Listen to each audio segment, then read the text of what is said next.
अभी अभी हमने नवरात्रि भी मनाई, उसके अगले दिन दशहरा भी मनाया। तो देवियों का भी आह्वान किया और रावण का भी दहन किया। दोनों कहाँ रहते हैं? देवियां कहाँ रहती हैं? मतलब वो दिव्यता कहाँ रहती है? वो दिव्यता आई या नहीं आई? कहाँ से आह्वान किया? देखो, त्योहार भी पता खत्म हो गया। हम कितनी बार कितना कुछ बस करते जाते हैं, उसको पॉज करके चेक नहीं करते हैं कि हम क्या कर रहे हैं, उसके पीछे का मीनिंग क्या है। क्योंकि जब तक उसका मीनिंग पता नहीं होगा, वो त्योहार से शक्ति नहीं मिलेगी। त्योहार पता है कैसे होता है? जैसे ये घड़ी है, इस पे अलार्म लगता है। त्योहार एक अलार्म क्लॉक की तरह होता है। आजकल तो हम फ़ोन पे अलार्म लगाते हैं ना, लेकिन फिर भी एक ज़माने पे इस पर लगाया करते थे। अलार्म क्यों लगाते हैं हम? ताकि ये बजेगा और हम क्या हो जाएंगे? जग जाएंगे, जागरण हो जाएगा। अलार्म के साथ 3 ऑप्शन होते हैं। एक, अलार्म बजा और हमने क्या किया? बंद किया और सो गए। दूसरा, अलार्म बजा और हम क्या हो गए? उठ गए। और तीसरा, अब रोज रोज अलार्म लगाने की ज़रूरत ही नहीं लगती, बिना अलार्म के भी उठ जाते हैं।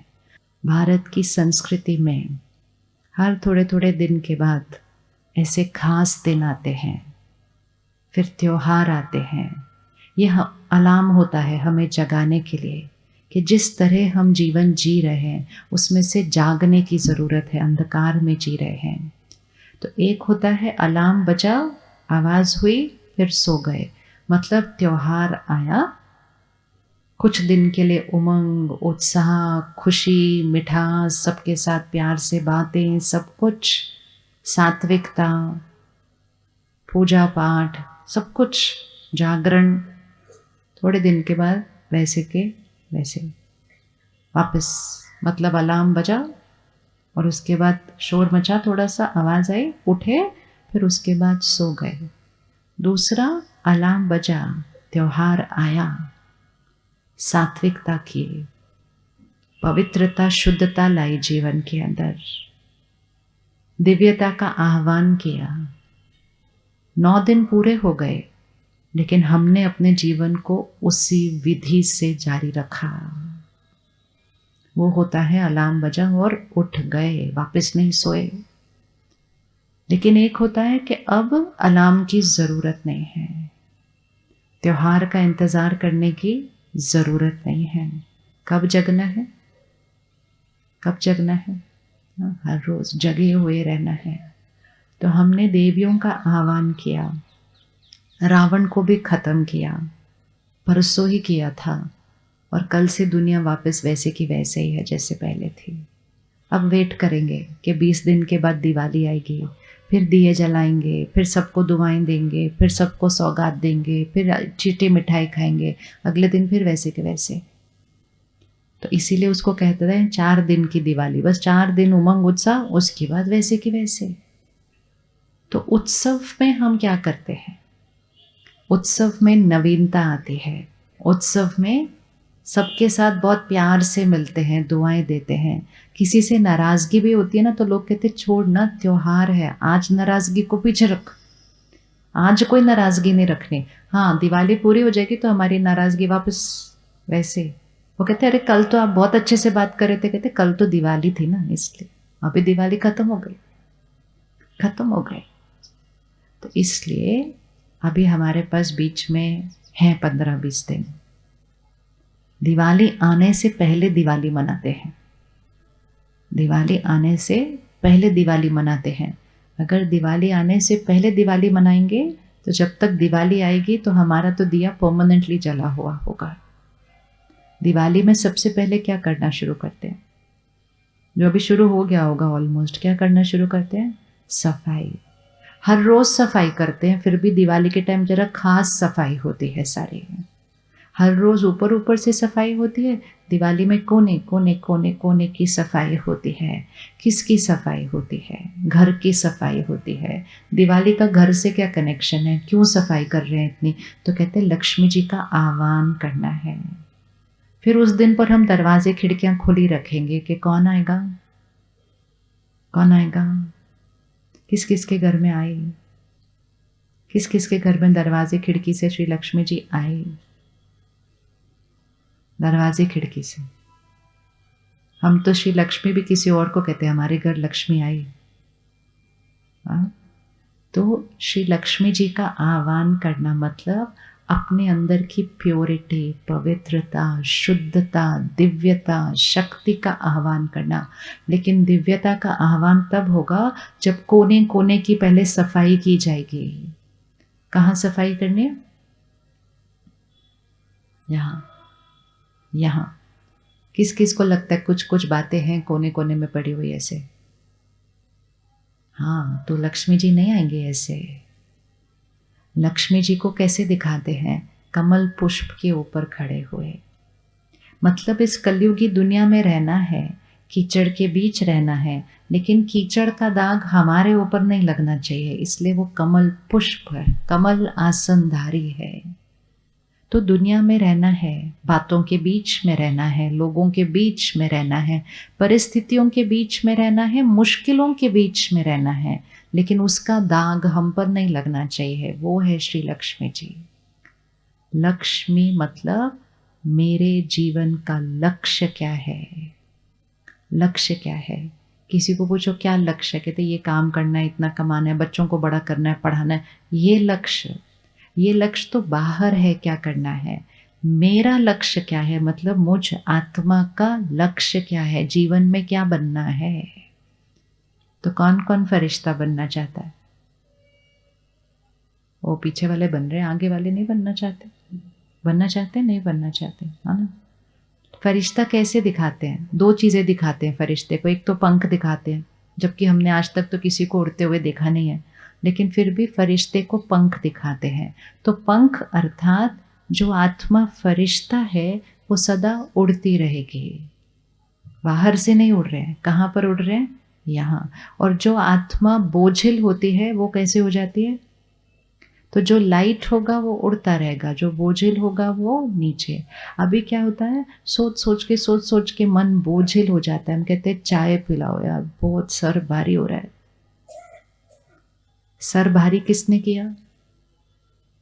सर भारी किस किस का सर भारी होता है कभी कभी?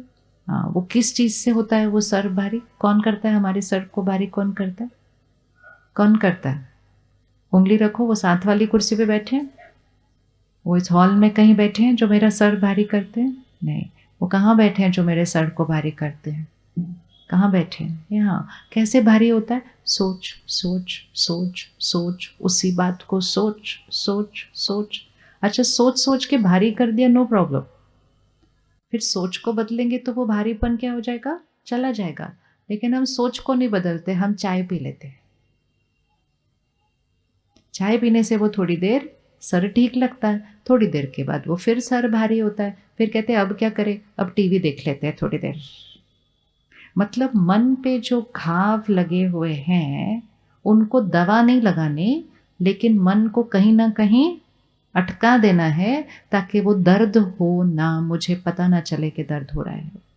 किसी दिन आप करके देखना, आपके दांत में दर्द हो रहा है, पेट में दर्द हो रहा है, कहीं भी दर्द हो रहा है ना, आप टीवी ऑन करके बैठ जाओ, पिक्चर देख लो 3 घंटे। 3 घंटे पहले आप बोले थे मेरे को दर्द हो रहा है, दर्द हो रहा है, किसी ने कहा कुछ काम कर दो, नहीं नहीं मेरा दर्द हो रहा है। फिर उसके बाद 3 घंटे पिक्चर देखेंगे, कोई दर्द नहीं होगा।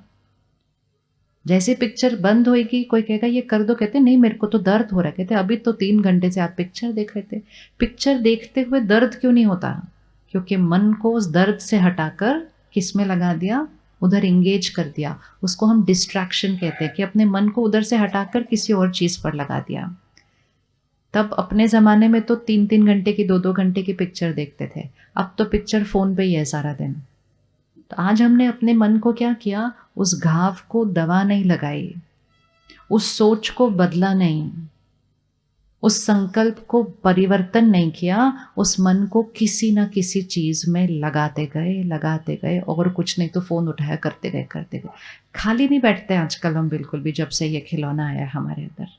जैसे ही खाली बैठेंगे ना, सारी सोच सामने आने लगती है, फिर चिंता होने लगती है, फिर फटाफट फ़ोन उठाते हैं और उसके अंदर अपने मन को लगा देते हैं। अब मन को उसमें उलझा भी दें, लेकिन चोट ठीक नहीं होगी उससे, सिर्फ थोड़ी देर के लिए दर्द नहीं होगा। लेकिन जितनी देर हमने उसको किसी चीज़ में लगा दिया, चाहे फ़ोन में लगाया, चाहे घूमने में लगाया, चाहे कुछ खाने में लगाया, चाहे किसी से बातें करने में लगाया। कई बार परेशान होते, कहते मैं किसी से बात करती हूँ, चलो फ़ोन उठाओ, किसी को फ़ोन लगाओ। आधा पौना घंटा बीत गया, अपना शोर सुनना नहीं पड़ा। लेकिन जितनी देर भी ये किया, चोट ठीक हुई अंदर? चोट अंदर ठीक हुई? नहीं। चोट जैसी थी वैसी रही? चोट जैसी थी वैसी रही, या 2 दिन बीत गए तो चोट का घाव का दर्द और बढ़ गया? क्या हुआ होगा? कौन सा ऑप्शन है? ठीक हुआ? दांत का दर्द ही सोच लो, दांत में कीड़ा लगा है, आप पिक्चर पे पिक्चर देखते जाओ, 2 दिन बिता दो, दांत ठीक हुआ?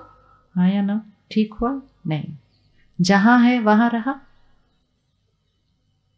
या 2 दिन में वो और खराब हुआ? ऐसे ही मन की स्थिति का हुआ। बातें कुछ ज्यादा नहीं हो रही हैं, लेकिन हम बातों के बारे में सोचते कैसे हैं? वो सोच करके यहाँ घाव बनाते हैं, फिर रुक कर उस घाव को ठीक भी नहीं करते, उस मन को किसी न किसी चीज के अंदर अटका के रखते हैं। और जैसे ही थोड़ा सा खाली बैठते, कहते बोर हो रहा है, अभी क्या करें, बोर हो रहा है। एक नया शब्द है आजकल, और सबसे ज्यादा बोर तो वो बच्चे हो रहे हैं आजकल, जिनके पास टाइम ही नहीं, 1 मिनट भी खाली बैठते थे, बोर हो रहा है, अभी क्या करें। क्योंकि हमने उनके मन को भी किसी न किसी चीज में लगा दिया, उसको ठीक नहीं किया। इसीलिए दिवाली आने से पहले क्या करना है? अभी क्या करना है? दिवाली आने से पहले कोने कोने की सफाई करनी है। अलमारी देखो तो सही है कैसी, मोटा मोटा ही देख लेते हैं, छोटा छोटा देखेंगे तो धीरे धीरे देखेंगे अगले 10 दिन में। मोटा मोटा चेक करो सिर्फ, बड़ी बड़ी चीज़ें तो एकदम से दिखाई देती है ना अलमारी में जो पड़ी होती है, छोटी छोटी कोनों में पड़ी होती है। छोटे छोटे दाग तो बहुत नज़दीक कोने में जाकर दिखता है, लेकिन खोलते ही अलमारी मोटी मोटी बड़ी बड़ी चीज़ें तो इमीडिएटली दिख जाती हैं। तो अपने मन रूपी अलमारी को खोलो, क्या कोई बड़ी बात भी वहाँ रखी हुई है? कोई बड़ी बात जो आत्मा की शक्ति को क्या कर रही है?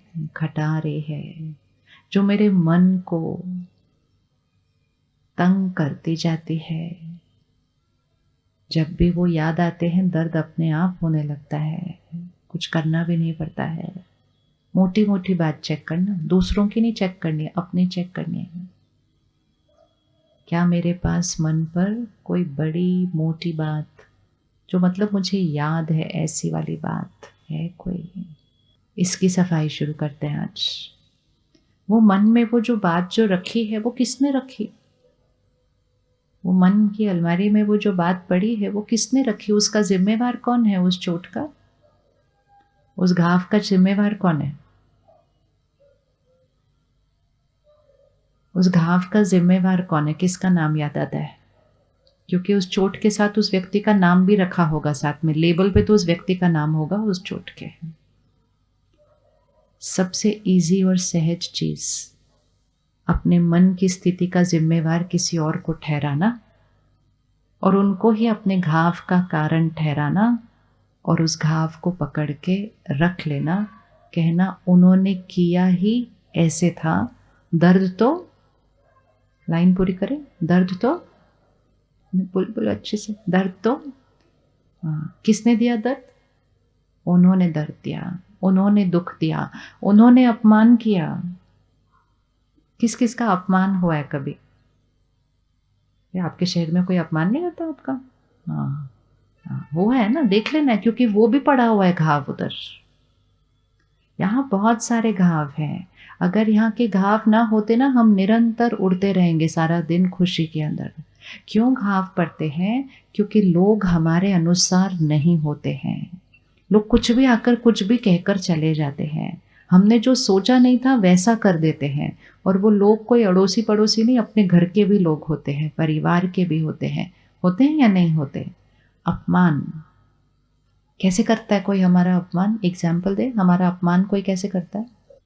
ऐसा कोई बैठा है जिसके लिए किसी और ने कहा आपने मेरा अपमान किया है? हाँ, अब अपने आप से पूछिए, जिसने आपके लिए कहा कि आपने उनका अपमान किया है, क्या आपने सच में सोच समझ के उनका अपमान किया था?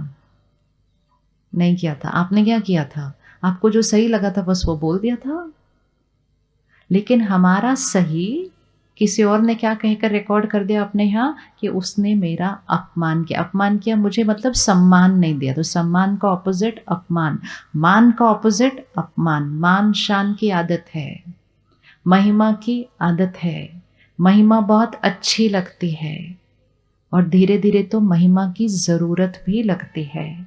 और जब महिमा की आदत पड़ जाती है तो थोड़ी सी भी निंदा, थोड़ा सा भी ऐसा शब्द हमारे पास सहन करने की आदत नहीं होती। तो परमात्मा हमें एक बहुत प्यारी लाइन सिखाते हैं, निंदा स्तुति, निंदा स्तुति, जय पराजय, सुख दुख, तीनों में एक समान। कैसे? निंदा स्तुति, जय पराजय, सुख दुख एक समान। वो पुराने ज़माने की घड़ी होती थी ना, पेंडुलम होता था जो ऐसे घूमता था, ऐसे। हाँ, तो वो पेंडुलम कहाँ होना चाहिए? सेंटर पर। इसमें हाथ रखें, एक बार देखें कैसे होता है। ऐसे एकदम सेंटर, मतलब एक रस। अब अगर सोचो, अगर अभी अभी कोई आए और आपको कहे आप बहुत अच्छे हो, आप बहुत अच्छे हो, आप बहुत अच्छे हो, मेरे को आपके साथ ही रहना है, मुझे आपके साथ ही बात करनी है, तो हमारा पेंडुलम किधर घूमने लग जाता है? धीरे धीरे धीरे धीरे महिमा महिमा महिमा महिमा, बहुत अच्छी लगने लगती है। अब डिपेंड करता है वो कितनी अच्छी लगती है आपको। लेकिन रिस्क ये है, अगर महिमा में हम इधर चले जाते हैं, फिर कोई आकर कहता मैं 1 मिनट भी आपके साथ नहीं बैठ सकता, फिर पेंडुलम किधर चला जाएगा? फिर इधर चला जाएगा। तो ध्यान निंदा में नहीं रखना है, ध्यान निंदा में नहीं रखना है, ध्यान अपमान होने के टाइम नहीं रखना है। ध्यान रखना है जब महिमा मिलती है, ध्यान रखना है जब मान मिलता है। तो हमेशा याद रखना है, दूसरा जो कह रहा है वो किसके संस्कार के थ्रू कह रहा है? दूसरा जो कह रहा है वो किसके संस्कार के थ्रू कह रहा है? वो अपने संस्कार से कह रहा है। सिस्टर, आपने ग्रीन साड़ी पहनी है ना, 1 मिनट आप खड़े हो जाओ। हाँ, अभी देखो, उन्होंने बहुत प्यारी ग्रीन कलर की, हरे रंग की साड़ी पहनी है। क्या सबको वो साड़ी एक जैसी? चलो भाई छोड़ दो, बहनों को पूछते, बहनों सबको, आपको वो साड़ी सबको एक जैसी अच्छी लगेगी? हाथ उठाओ, सबको एक जैसी अच्छी लगेगी? नहीं, किसी को वो बहुत अच्छी लगेगी, किसी को वो अच्छी लगेगी, किसी को वो ठीक ठाक लगेगी, किसी को वो थोड़ी सी अजीब लगेगी, और किसी को वो बिल्कुल कैसे लगेगी? बेकार लगेगी। इज दैट ओके कि किसी को बहुत अच्छी लगे और किसी को बहुत अच्छी ना लगे और किसी को बिल्कुल अच्छी ना लगे? क्या ये ठीक है बात? क्या ये बात ठीक है? नॉर्मल है ये? पक्का? हाँ, ऐसे हो सकता है कि किसी को बिल्कुल अच्छी नहीं लगे जो आपको इतनी अच्छी लगी। हर एक की अपनी चॉइस है। कौन कौन मानता है ये बात को कि हर एक की अपनी चॉइस है? जरा हाथ उठा, इसमें भाई भी हाथ उठा सकते हैं। हर इसको पक्का करें, हर एक की अपनी चॉइस है। नहीं, 1 मिनट और 1 मिनट, हर एक बोलिए एक बार, हर एक की अपनी चॉइस है। अब चॉइस है तो है, लेकिन क्या हम अपनी चॉइस बोल भी सकते हैं कि हमें बिल्कुल अच्छी नहीं लगे? नहीं, आप सुन सकते हैं कि नहीं? हम तो रेडी है कहने के लिए। अब आपने कह दिया कि अलाउड है, जरूरी तो नहीं है कि हर एक को अच्छा लगे। तो अगर किसी को अच्छा ना लगे तो क्या वो कह सकता है?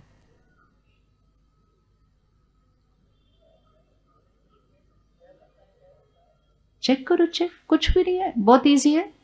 हम सब ने हाथ उठाया, हर एक की अपनी चॉइस है। तो क्या लोग अपनी चॉइस कह सकते हैं कि नहीं कह सकते? कह सकते हैं, पक्का? अब हाथ उठाओ, कौन रेडी है कि हर एक अपनी चॉइस कह सकता है? ओके। अब अगर किसी ने कहा ये साड़ी बिल्कुल अच्छी नहीं है, क्या आप अपने पेंडुलम को सेंटर में रख सकते हैं सिस्टर? अब इसमें क्या ट्राई करने का बचा? आपने अभी कहा नॉर्मल है, सबको क्यों अच्छा लगना चाहिए? नॉर्मल है, सबकी चॉइस है। तो जब सबकी चॉइस होना नॉर्मल है, तो सबका अपनी चॉइस बोलना भी तो नॉर्मल है। तो फिर सुनने के टाइम क्या प्रॉब्लम आ रही है? सुनने के टाइम क्यों मुश्किल लग रहा है? सोचो, हर एक सोचो, कौन कौन रेडी है कि किसी ने भी आकर आपको बोला आपने जो पहना है वो बेकार, आपने जो किया वो बेकार, आपने जो खरीदा वो बेकार, आपकी गाड़ी बेकार, आपका घर बेकार, कौन सुनने के लिए रेडी है? ये सिंपल। अपने आप को उस टाइम सिर्फ एक ही चीज बोलना, सबकी अपनी अपनी चॉइस है और हर एक को सच बोलना चाहिए। झूठी महिमा हमको चाहिए नहीं। आजकल हमारे पास सच सुनने की ताकत नहीं है, तो हम कहते झूठी महिमा करे, लेकिन महिमा करे। तो मेरे मन की शक्ति किस पर टिकी है? दूसरों के झूठ सुनकर अपने आप को खुश करने पे टिकी हुई है। वो सामने वाला फिर उसको, अगर मेरे को पसंद ना आ रही हो और मेरे को झूठ बोलना हो, तो मैं ज़्यादा बोलती हूँ, बहुत अच्छी है, पता है इतनी अच्छी तो मैंने कोई साड़ी नहीं देखी, आपने कहाँ से ली, अगली बार आप मुझे भी। कहती है इतनी ज़्यादा महिमा क्यों कर रहे हैं? जो इतनी ज़्यादा कर रहे होते हैं ना, वो कुछ छुपा रहे होते हैं पीछे, क्योंकि हमारे पास सच सुनने की ताकत नहीं होती है। तो आज से अपने आप को कह दो, मुझे पता है सबकी चॉइस है, बोलिए सबकी चॉइस है, और हर एक मेरे साथ सच बोले। यहाँ अपने ही शहर के लोग बैठे हैं ना सारे, तो सबको बोल दो मेरे साथ सच बोलो, मेरे पास सच सुनने की ताकत है। राइट? हाथ उठाओ, कौन कौन राइट? आपकी गाड़ी गलत, आपका मकान गलत, आपका काम गलत, आपका फोन गलत, आपकी ड्रेस गलत, सब कुछ गलत, सुनने की ताकत है। Very good. आप गलत, आप बुरे, सुनने की ताकत है। अच्छा एक बात बताओ सिस्टर, आपकी साड़ी सबको नहीं पसंद आ सकती, क्योंकि हर एक की अपनी अपनी चॉइस है। राइट? आप सबको पसंद आ सकते हैं?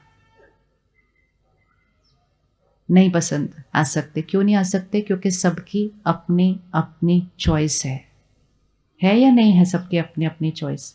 तो जिसको हम अपमान बोलते हैं जो वर्ड, उस समय सामने वाले ने सिर्फ अपनी चॉइस सुनाई है।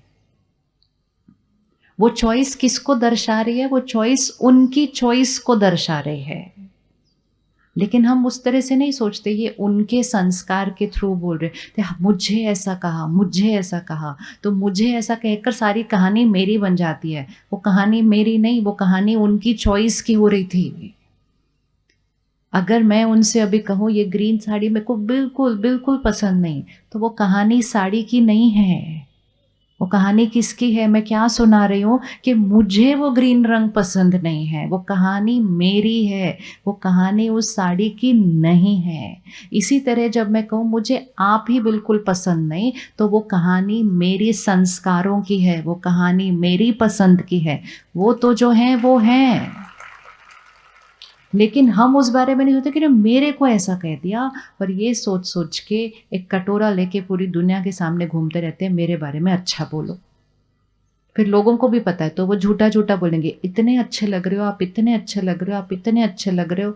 इतना बोलना पड़ता है कि सामने वाले को भी दिखाई दे देता है कि सच नहीं बोल रहे, लेकिन फिर भी झूठ सुनकर अच्छा लगता है, क्योंकि कम से कम महिमा तो कर रहे हैं ना। ठीक है बहन, पक्का ना? अगली बार किसी ने बोला कि आपकी साड़ी अच्छी नहीं, आप स्माइल करेंगे ना इस तरह से? पक्का ना? देखो 1 मिनट में तो उनका तो होमवर्क हो गया, उन्होंने कहा पक्का मैं तो स्माइल करूंगी। और उतना ही अगर किसी ने कहा ना मुझे आप अच्छे नहीं लगते, तो ऐसे ही स्माइल करना, मन में सिर्फ एक ही बात करना, ये आपकी चॉइस है।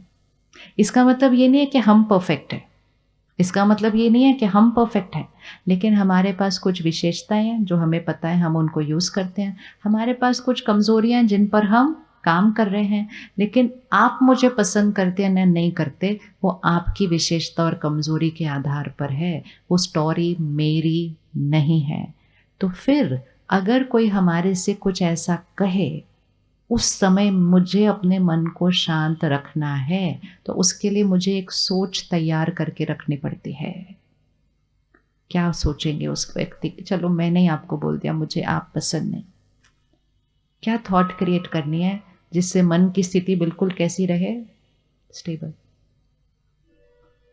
जब हमने कहा साड़ी पसंद नहीं, तो आपने इमिजिएटली क्या स्माइल करके क्या बोला? कोई बात नहीं, ये आपकी चॉइस है। और आपने तो एक और बहुत प्यारी लाइन कही, आपने कहा ये तो नॉर्मल है। कौन कौन मानता है ये तो नॉर्मल है कि अलग अलग पसंद होगी? ऐसे कैसे हो सकता है सबको सेम कलर पसंद होगा, राइट?